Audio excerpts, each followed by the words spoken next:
Cette vidéo vous présentera un aperçu de Nutrade Software de deux façons différentes. Vous commencerez en créant un étiquetage des aliments pour une nouvelle recette. Je peux sélectionner l'onglet Menu Nouvelle recette. Cliquez sur le bouton. Sur l'écran principal, j'inscris le nom de la recette, dans notre exemple Special Cookies, et je peux choisir une catégorie pour notre recette. Pour inscrire un ingrédient, je tape tout simplement les premières lettres et je sélectionne à partir de la liste. Il y a une grande variété de farine de blé. Ensuite, j'inscris le poids et je continue avec l'ingrédient suivant, le sucre roux. Je peux choisir d'inscrire le poids en grammes ou en kilogrammes. Pour l'ingrédient suivant, je tape huile et j'ajoute un astérisque pour choisir parmi les différents types d'huile. Il y a un grand choix d'huile dans notre base de données. Je sélectionne l'huile de noix de coco. Puisque cette huile est liquide, je peux inscrire le volume en litres ou en millilitres. Mon ingrédient suivant est 40 ml de jus d'orange pressé. Maintenant, ma recette est quasiment terminée et je peux ajouter la perte en eau.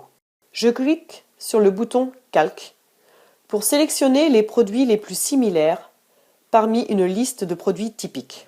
Et comme vous pouvez le constater, la perte en eau est calculée. J'ai aussi la possibilité d'ajouter le nom de la portion et son poids. Je peux maintenant voir l'étiquette. Je sélectionne l'étiquette standard.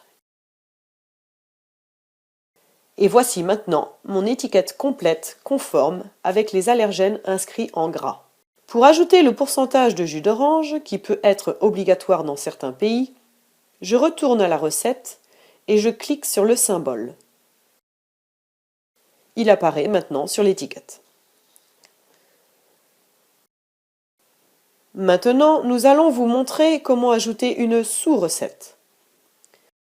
J'ouvre la recette levain que j'ai déjà créée. Vous pouvez ici voir la recette. Cliquez sur le bouton. Maintenant, vous pouvez constater que la recette est devenue une sous-recette. Il suffit maintenant de l'ajouter à ma recette comme un ingrédient normal. Comme vous voyez, ils ont tout de même une couleur différente et le signe arrobase placé après pour montrer que c'est mon propre ingrédient que j'ai créé. Après avoir inscrit le poids, un stylo bleu apparaît à gauche. Ce stylo est un raccourci vers ma sous-recette. Allons voir l'étiquette maintenant.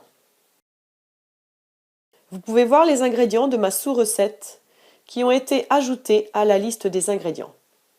Ensuite, je vais vous montrer comment ajouter un ingrédient personnalisé. Bien que Nutrade ait une liste exhaustive des ingrédients, vous aurez peut-être parfois besoin d'ajouter votre propre ingrédient. Je clique sur le menu My Ingredients et je clique ensuite sur le bouton.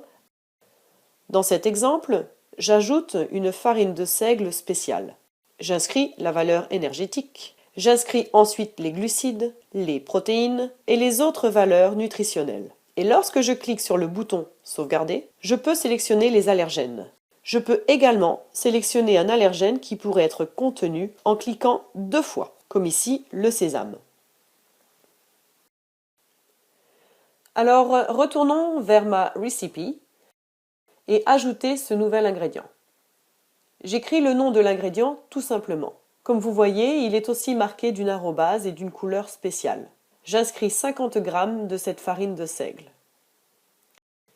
Maintenant, voyons l'étiquette détaillée.